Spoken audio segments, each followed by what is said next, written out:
chifukwa cha kuchepa mitengo mvula ikulephera kubwera. Koma nthawi imeneyo palibe wireless mauthenga kuti ayende bwino zimavuta. Koma FM radio atatithandiza wireless ndi mafoni mapulogalamu athu amayenda bwino. Ndayena nditayamba kugwirisa ntchito manyowa ndikuona phindu mmene ndimakololera kale ndi mmene ndikukololera pakadali pano ndikusiyanitsa. Pakadali pano ndikukolola zochuluka. Koma ine kumbali yanga banki khonde yandipindulira mori pakhomo panga iye azina zatani ndasinthika pamene sindimazindikira azinzanga amugulumo andithandizira mbali zina ndikuzindikira.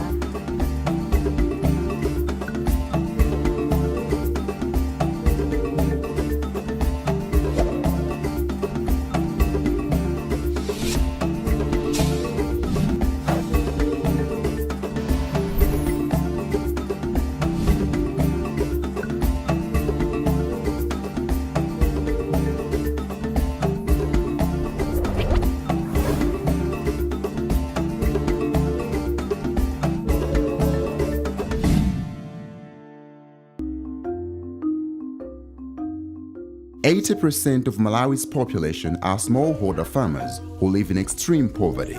Every year, they look to the rains to see if their crops will thrive or die.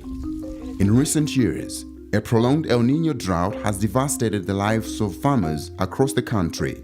Given the right tools and knowledge, Malawi's farmers can shift to climate-smart practices that will increase their resilience to extreme weather events, enhance food and water security, and provide them with steady incomes. The Farm Radio Trust, supported by the International Union for the Conservation of Nature as part of the Norfolk program, funded by the UK aid from the UK government, and the USAID-funded Perform, Protecting Ecosystems and Restoring Forests in Malawi project, is working with local radio stations to talk to farmers about how they can sustainably manage their lands and enhance the climate resilience of their farms by using the forest landscape restoration approach.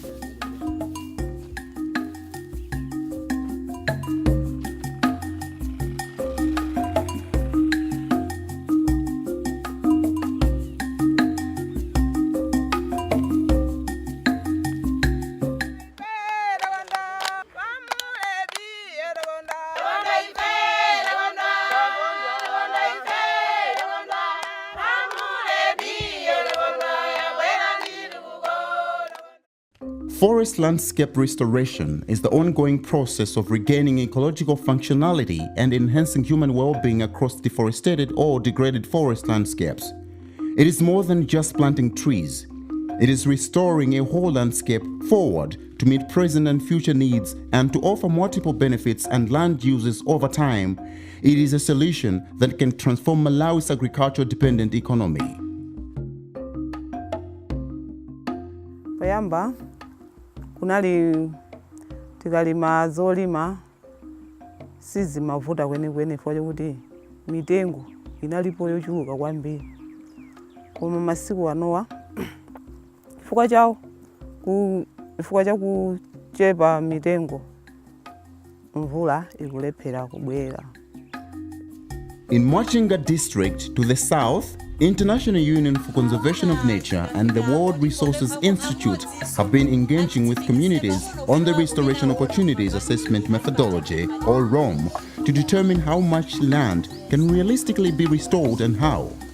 A key component of ROM is identifying the needs of communities who live and work on the land. Their buy-in determines the success and sustainability of any forest landscape restoration interventions. The application of the Opportunities Assessment Methodology, or ROM, by the Malawi government with support from the International Union for Conservation of Nature and the World Resources Institute has seen National Forest Landscape Restoration Opportunities Assessment Report NFLRA 2017 being produced. Recognizing the immense potential of restoration exercise, the government of Malawi has made a 4.5 million hectare commitment to the Bond Challenge, a global effort to bring 150 million hectares of degraded and deforested land into restoration by 2020 and 350 million hectares by 2030.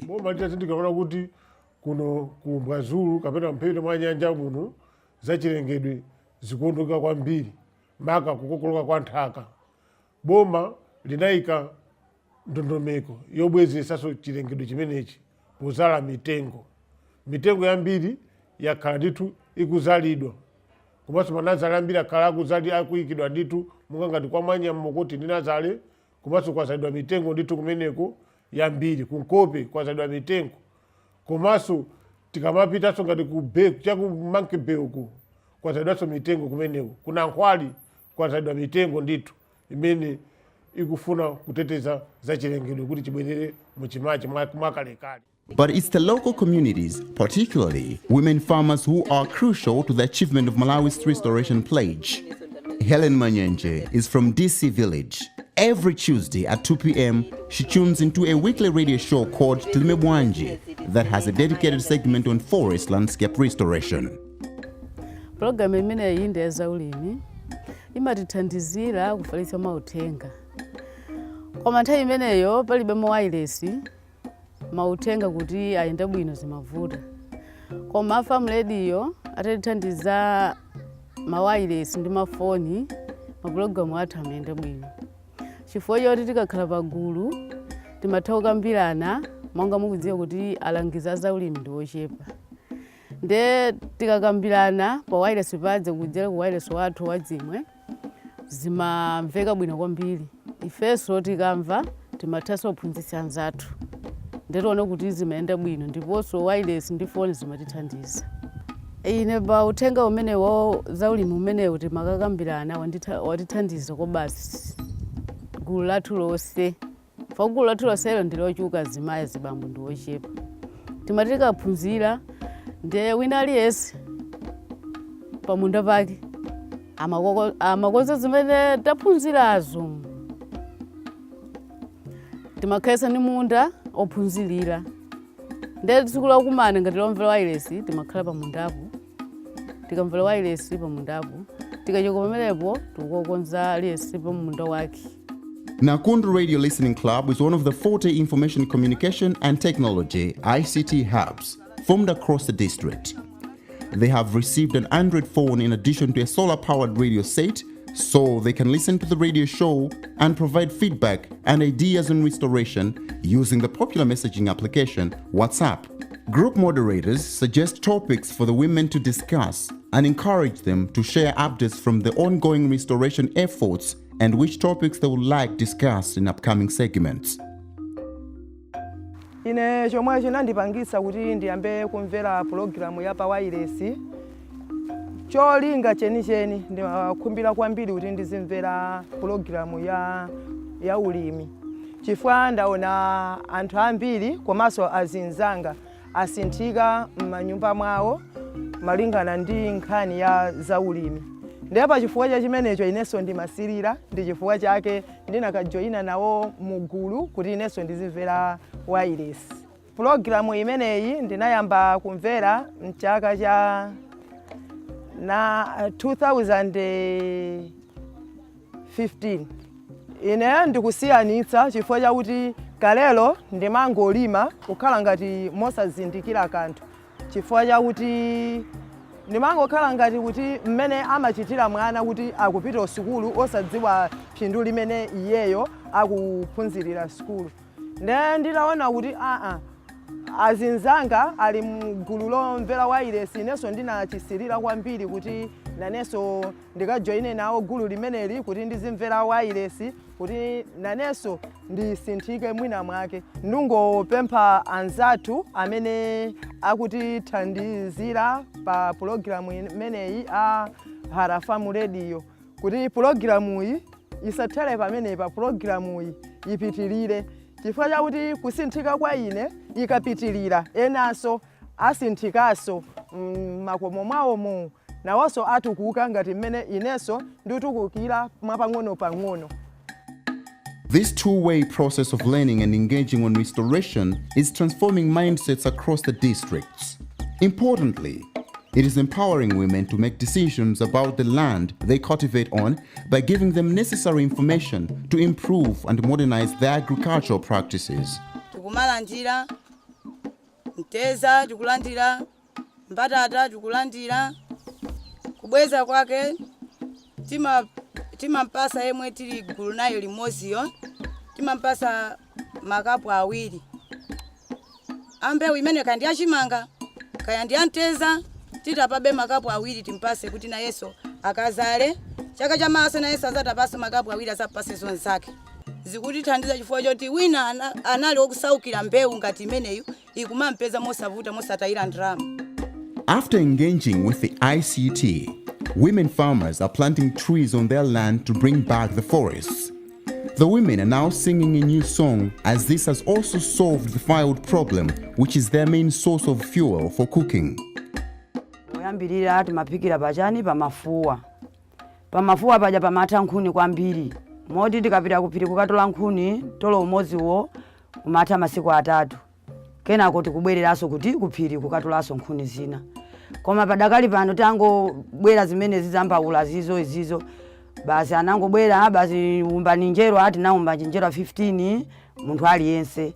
Ndi anatiphunzitsa zimene zikuwaka moti azimayi aliyense amatha kuwaka zimene zimbaulazi. Mbaula timawaka chidina kuyala kutenga thope kumata bwinobwino kutenga aso chidina china kuyala achoncho mpaka na mmene chafikiramu khomoli kukhala bwinobwino chonchi. Mbaula imene iyo ndikuyizira bwinobwino tiye ntiyambeni kuphikira timaphikira chonchi. Ichicho ichi tamvekera apachi chimene chinchothandizira kuti mpoto usamachedo kuwira. Moto ukamayaka umatuluka mmene mumo umundu kumalowa kuti mpoto usamachedo kutokota. Ubwino wa mbaula zimene zizo zabwino kwambiri chifukwa tapungula ntchito yokatola nkhuni. Chifukwa pamasiku amene mukupita kotola nkhuni kuphiri pamene po ntchito zina mukugwira zapakhomo mwapuma mwatolo umoziwo muli mwina mwake wokwana kapena mwezi mukuphikira nkhuni zake ziti chikuni monga ngati icho muchiwaza chimene chocho kuti muphikire bwinobwinoje pasiku la ntunthu chikuni chimozi cho mukhoza kuphikira kapena olokutola maphesi ngati awo kuyika apapo muphika na ndolo wanu apya muphika sima yanu. Tinkhuni timene ndayika apati kuti ndisongozera pamene pa tokote nthalo. Itokota nthalo iyi ndiphika sima ndiphula nkhuni zinditenga ndithimisira apo nditenga chidebe cha madzi ndikhazika apa. Moto makala okaja osala pa ujeni pa mumbaula mazo osamba kupya. Masiku okawo osapita kotola nkhuni aja ndiye kuti chilengedwe chaja chikutani chikutetezeka. Seeing the benefits of restoration, men have begun joining the women, tuning into the radio shows. Gulu la radio komanso WhatsApp ndiyambe kufotokoza kuti radio ikutipindulira kwambiri ine ngati munthu komanso nkhala anzanga chifukwa timakhala tikumvesera ikakwana nthawi imene tinawuzidwa kuti programu izi uluka nthawi imeneyo timakhala pamodzi ngati gulu nkuyamba kumvesera pamabwera programu anthu ena zimene akuchita mbali zina kaya ena ali kumangochi kaya ena ali koma kuli kosomene kuna jamudwa programu akamalusa programu yo timakhala kuti ife tikumvesera nkumamvaso zimene anzathu akumapanga kuti atukule ulimi wathu. Ndiye timapeza muti kanjombe timapeza kuti makhala ngati panabwera mulangizi chimozimozi kuti panabwera mulangizi ndi amatiuza zoti tiwonjezere pa zimene ifeyo sitimazidziwa. Ndiye tikafika ku phone yawo pa WhatsApp apa ndiyeso pali nkhani yayikulu chifukwa chonena kuti tikumatha ife ngakhale kufunsa zinthu kuafunsa alangizi pa WhatsApp nkuti yankha. Funso jaso limathandiza ena gulu lina kuti awanafunsa timbekeze kuti ayankhidwa kuti chani. Akayankhidwa ndi kuti ngati osana ndi vuto lofanana kapena samadziwa china chilichonse pa zimene tafunsa ifesi ndiye zimakhalanso liwonso zapindulira. Komanso ngakhale ife timatha kuphunzira kudzera pa zimene afunsa ena kapena pa zimene afotokoza ena zala mbewu zocha msanga zogwirizana ndi nyengozi. Moti kuli ng'amba lokolo sayimapo fa lokolo amatenga nthawi yayitali tinaphunzira ndikuphunziramo komanso ndizaphunzirabe chifukwa zikubwerabe kudzala mbewu zimene zikhoza kugwirizana ndi dera lathu monga ali amatha kulipasa mbewu zimene timadzala ngati tipange ngati research kwathu konkuno osati research yongobwereseredwa koma kwathu konkuno mitundu ingapo lima yoti popeza tili panthu mwakuti tikuyenera kulima chimanga chochuka mwakuti basi tizingokwana chomwecho koma tifuna tilime chimangacho tipange ngati business pamene tikudya chimangachi tionenso kuti ichi tikhoza kugulisa tizipezako zosowa zathu kuti pa ulimi tizoona kuti ife tikusuntha. This project began in the middle of 2016. Its impact in a single year makes Madalo Itimu performs project field coordinator in the area, Hopeful.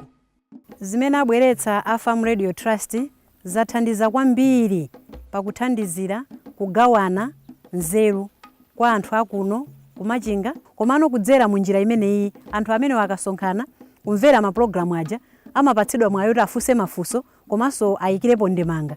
Njira imeneyi yathandizira kwambiri kwatsegula m'maso anthu akuno kulionde kudziwa kuti kodi angachite chani kuti nkhalango yawo ikhale yotetezeka komanso kuonjezera pamenepo akuphunzira kudzera pa programu imeneyi malimidwe atsopano. Chifukwa china chimene chimampangitsa munthu ukaononga nkhalango ambiri amanena kuti ndi umphawi. Mwina umphawi tikhoza kunena kuti kuchepa kwa chakudya. Autenge ulimi kuti ndi business. Akautenga ulimi kuti ndi business apeza chakudya komanso akhala ndi mbewu yogulitsa. Pa chifukwa chimenecho munthu ameneyi sangakhalenso ndi mphamvu yokaucha makala chifukwa ndi kuti umphawi uja wauthetsa podzera njira yakulima mbewu zosiyanasiyana. Working with Malawi's Department of Agriculture, the show also provides information on new farming methods. Nditayambadi kumvera ndasinthika ngati mmene ndaneneramo komanso tikumvera zambiri kudzera pa wirelessiyo chifukwa chakuti tikupanganso za manyowa ngati mmene muonera pamo tapanga manyowa komanso ndinagula ziweto ndinali ndi mbuzi 4 m'khola mwanga koma chaka chinochi ndawonjezeranso mbuzi zina kudzera mu ulimi.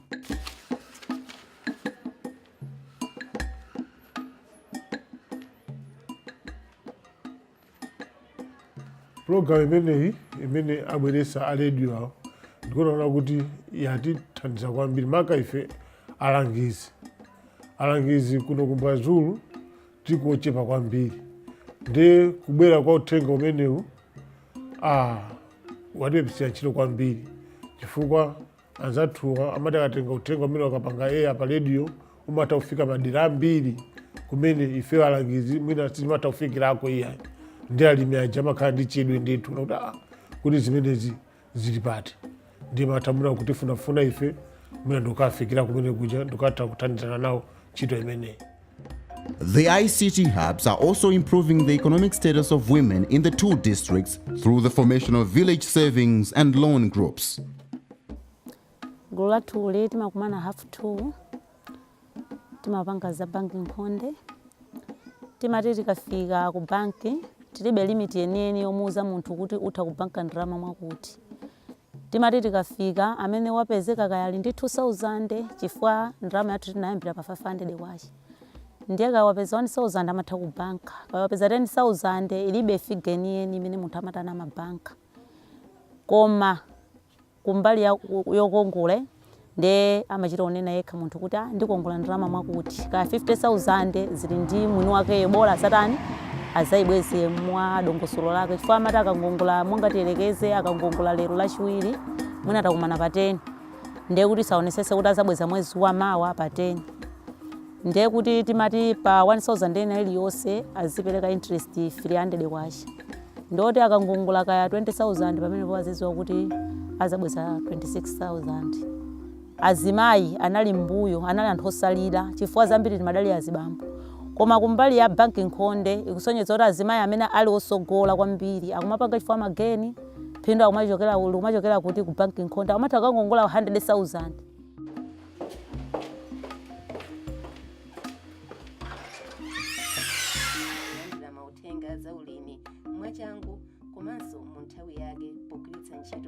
Programu ya liwu la mulimi pa wireless imakhala ngati kuti ikuwapatsa mphamvu alimi eni wake.